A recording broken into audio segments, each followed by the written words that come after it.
நம்ம ஊர்கட்டு வச்சார் சேனல் உங்களுக்காக ஒரு super and simple biryani recipe தான் வச்சுருக்கு. இது எங்கள் அம்மா எனக்கு சொல்லி கொடுத்தது. நான் கல்யாணம் ஆன புதுசில் வந்து இந்த பிரியாணியில் எனக்கு சுத்தமாக வைக்கவே வராது.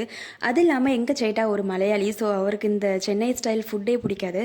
பட் பிரியாணினா அவருக்கு ரொம்ப பிடிக்கும். எனக்குமே வந்து இந்த கேரளா சைடு சமையல் எதுவுமே பிடிக்காது. இங்கே இருக்க பிரியாணி வந்து சத்தியமாக நல்லாவே இருக்காது. நம்ம வந்து ரொம்ப ப்ரௌடாக சொல்லிக்கலாம் எங்கள் ஊர் பிரியாணி வந்து வேறு லெவலில் இருக்கும் அப்படின்ட்டு. ஸோ இன்றைக்கி அந்த பிரியாணி எப்படி பண்ணலாம் அப்படின்றதான் பார்க்க போகிறோம். ஃபர்ஸ்ட் வந்து நீங்கள் இந்த சீரக சம்பா இல்லைனா வந்து நீங்கள் பாஸ்மதி ரைஸ் எது வேணால் எடுத்துக்கோங்க. உங்களுக்கு எவ்வளோ அளவுக்கு வேணுமோ நீங்கள் அந்த அளவுக்கு எடுத்துக்கிட்டு நல்லா வாஷ் பண்ணி எடுத்து மாற்றி வச்சுக்கோங்க. அதுக்கடுத்து பூண்டு, இஞ்சி வந்து எப்போவுமே பூண்டை விட அதிகமாக தான் இருக்கணும். ரெண்டு வந்து ஈக்குவல் அமௌண்ட்டில் இருக்கணும் அப்படிலாம் கிடையாது. இஞ்சி எப்போவுமே பூண்டை விட கொஞ்சம் அதிகமாக தான் இருக்கணும். அந்த தோலெல்லாம் நல்லா சீவிட்டு நல்லா வாஷ் பண்ணிவிட்டு சின்ன மிக்ஸி ஜாரில் போட்டு நல்லா அதை நீங்கள் பேஸ்ட் மாதிரி அரைச்சி வச்சுக்கோங்க. பூண்டு வந்து நீங்கள் தோல் இல்லாமல் தான் போடணுமா தோலோட போடணுமான்ற அப்படின்ற டவுட் நிறையா இருக்கும். நீங்கள் வந்து இஞ்சி பூண்டை வந்து நீங்கள் தோலோடையே போட்டுக்கலாம், அதில் ஒரு பிரச்சனையும் கிடையாது. பட் இஞ்சி மட்டும் நல்லா வந்து வாஷ் பண்ணிவிட்டு போட்டுக்கோங்க, ஏன்னா அதில் வந்து மண் இருக்கும். பூண்டையும் நீங்கள் லைட்டாக சைடில் வாஷ் பண்ணிவிட்டு போட்டுக்கோங்க. அது நல்லா பேஸ்ட் மாதிரி அரைச்சி சைடில் எடுத்து வச்சுருங்க. அதுக்கடுத்து வந்து ஒரு 5 இல்லைனா 4 பெரிய வெங்காயம் எடுத்துக்கோங்க. அது நல்லா தோலெல்லாம் எடுத்துகிட்டு நல்லா பிரியாணிக்கு நம்ம கட் பண்ணுவோம் பார்த்துருக்கீங்களா, நார்மலாக அந்த நீட்டாக ஸ்லைஸாக அந்த மாதிரி வெட்டி நீங்கள் அதை மாற்றி எடுத்து வச்சுக்கோங்க. தக்காளி வந்து ஒரு 3 தக்காளி இருந்தால் போதும். 4 வெங்காயம்னா 3 தக்காளி போதும். அந்த 3 தக்காளியும் எடுத்து நல்லா நீங்கள் நீட்டாக வெட்டி சைடில் வச்சுக்கோங்க. இப்போது நல்லா க்ளீன் பண்ணி வச்சுருக்க சிக்கனில் அந்த தக்காளி, அதுக்கடுத்து வந்து ஒரு சின்ன கப் தயிர் போதும். அந்த தயிர் அதில் வந்து ஆட் பண்ணிக்கிட்டு லெமன் இருந்துச்சுன்னா நீங்கள் லெமனுமே ஆட் பண்ணிக்கலாம். அதையும் ஆட் பண்ணிட்டு இப்போ நீங்கள் அரைச்சி வச்சுருப்பீங்க பார்த்தீங்களா அந்த இஞ்சி பூண்டு பேஸ்ட்டு, அதையும் அதில் ஆட் பண்ணிக்கோங்க. அதுக்கடுத்து கொஞ்சம் சால்ட்டு போட்டுட்டு நீங்கள் இந்த கொத்தமல்லியும் கருவேப்பிலை அதுக்கடுத்து புதினா இது எல்லாமே இருக்கும் இல்லையா, அது எல்லாம் போட்டுட்டு நல்லா அதை வந்து கலந்து எடுத்து மாற்றி மூடி வச்சுருங்க. ஏதோ ஒரு மேரினேட் பண்ணுற மாதிரி தான். நல்லா அதை வந்து கொஞ்சம் ஒரு 10 நிமிஷம் கூட ஊறினா போதும். அது நல்லா சைடில் ஊறிட்டு கூட நீங்கள் அதை வச்சுருங்க. அதுக்கடுத்து நமக்கு வந்து இந்த பிரியாணி பாத்திரம் இருக்குது இல்லையா, உங்களுக்கு வந்து நீங்கள் குக்கரில் தான் பண்ணாலும் ஓகே தான், இது டேஸ்ட்டாக தான் இருக்கும் குக்கரில் பண்ணாலும். நான் வந்து பிரியாணி பாத்திரத்தில் தான் பண்ணுறேன். பிரியாணி பாத்திரத்தில் 4 டேபிள் ஸ்பூன் கீ போட்டுக்கோங்க, இல்லைனா வந்து டீஸ்பூனும் போட்டுக்கலாம் நீங்கள். ஏன்னா வந்து உங்களோட அரிசி அளவை பொறுத்து தான், நீங்கள் எவ்வளோ எடுத்திருக்கீங்க எவ்வளோ சிக்கன் எடுத்திருக்கீங்கன்றதை பொறுத்து தான்.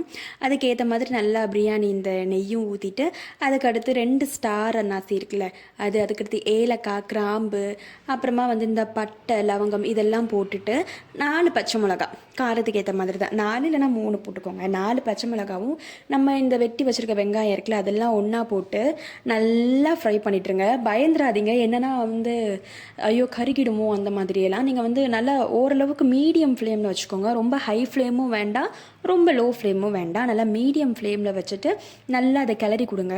ரொம்ப நேரம் வதக்காதீங்க. ரொம்ப வதக்கினீங்கன்னா என்ன ஆகும், பேஸ்ட் மாதிரி ஆகிடும். அது வந்து பேஸ்ட் மாதிரி ஆகக்கூடாது.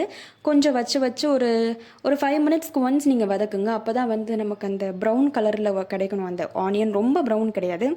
பட் நீங்கள் பயந்துராதீங்க கருகிடுச்சோ அப்படின்ட்டு. நமக்கு வந்து அந்த கன்சிஸ்டன்சியில் கிடைச்சிச்சுனா தான் அது வந்து பிரியாணி அந்த கலர் கொடுக்கும் நமக்கு. அது முடிச்சதுக்கப்புறம் நீங்கள் வந்து அதுக்கடுத்து இந்த மேரினேட் பண்ண வச்சுருக்க சிக்கன் இருக்குல்ல அதை எடுத்து அப்படியே போட்டுட்டு நீங்கள் இதில் எந்த ஒரு மசாலாவும் ஆட் பண்ண போகிறதில்ல. மிளகாத்தூள் மட்டும்தான் போட போகிறீங்க. 3 டேபிள் ஸ்பூன் இல்லைனா 2 டேபிள் ஸ்பூன் மிளகாத்தூள் போட்டுட்டு அதுக்கடுத்து சக்தி மசாலா இருக்கு இல்லையா, ஆச்சி மசாலா இல்லைனா வந்து சக்தி மசாலா, என்ன பிரியாணி மசாலா உங்களுக்கு பிடிக்குமோ அந்த பிரியாணி மசாலாலேருந்து 1 ஸ்பூன், அதாவது 3 ஸ்பூன் வந்து மிளகாத்தூளும் 1 டேபிள் ஸ்பூன் வந்து நமக்கு இந்த சக்தி மசாலா இல்லைனா ஆச்சி மசாலா பிரியாணி மசாலாவும் ஆட் பண்ணிவிட்டு நீங்கள் அதை போட்டு நல்லா கிளறிட்டு வச்சுருங்க. தண்ணியை ஊற்றி நல்லா கொதிக்கட்டும். 1 டம்ளர் அரிசிக்கு 2 டம்ளர் தண்ணி போட்டு வச்சுக்கோங்க.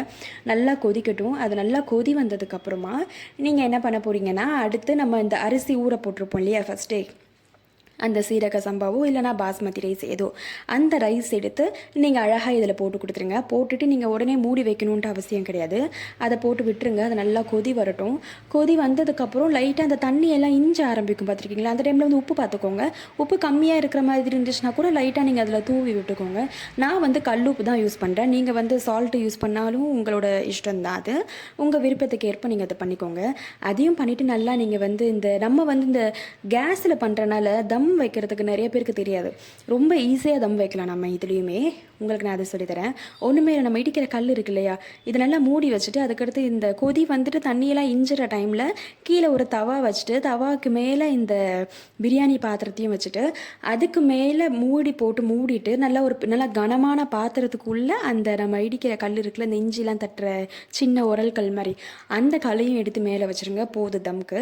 அதுக்கடுத்து சைடில் வந்து நம்ம எப்பயும் போல் இந்த ஆனியன் ரைத்தாவும் பண்ணியாச்சு. பாருங்கள், எனக்கு தண்ணி எல்லாம் இஞ்சி வர ஆரம்பிச்சிருச்சு. நான் இந்த மாதிரி தான் தம் போடுவேன். இப்படி தம் போட்டாலே சூப்பராக இருக்கும். நல்லா கொஞ்சம் ஒரு அரை மணி நேரம் இல்லைனா ஒரு 1/4 மணி நேரம் நல்லா தம் இருக்கட்டும். நம்ம லாஸ்ட்டாக அதை எடுத்து சாப்பிடும்போது ரொம்ப டேஸ்ட்டாக இருக்கும். நமக்கு பிரியாணினாலே முட்டை இல்லாமல், அதனால முட்டையும் நம்ம வச்சாச்சு. என்ன நமக்கு வந்து இந்த கத்திரிக்காய் தான் எதுவும் பண்ணல. தம் முடிச்சதுக்கப்புறம் நீங்கள் அந்த மூடியை திறந்து பார்த்தீங்கன்னா தெரியும், நல்லா ரைஸ் வெந்து சூப்பராக இருக்கும். அது மேலே உங்களுக்கு லைட்டாக வேணும்னா ஒரு 5-6 தலை புதினாவும் 1 ஸ்பூன் நெய் வேணும்னாலும் நீங்கள் அதில் ஆட் பண்ணிக்கலாம். சூப்பராக இருக்கும். அதுக்கடுத்து எடுத்து நீங்கள் அதில் பிளேட்டில் போட்டு சர்வ் பண்ணி பாருங்களேன், அவ்வளோ டேஸ்ட்டாக இருக்கும். இன்கேஸ் உங்களுக்கு உப்பு பத்தாத மாதிரி இருந்துச்சுன்னா உங்களுக்கு நான் ஒரு டிப்ஸ் சொல்கிறேன்.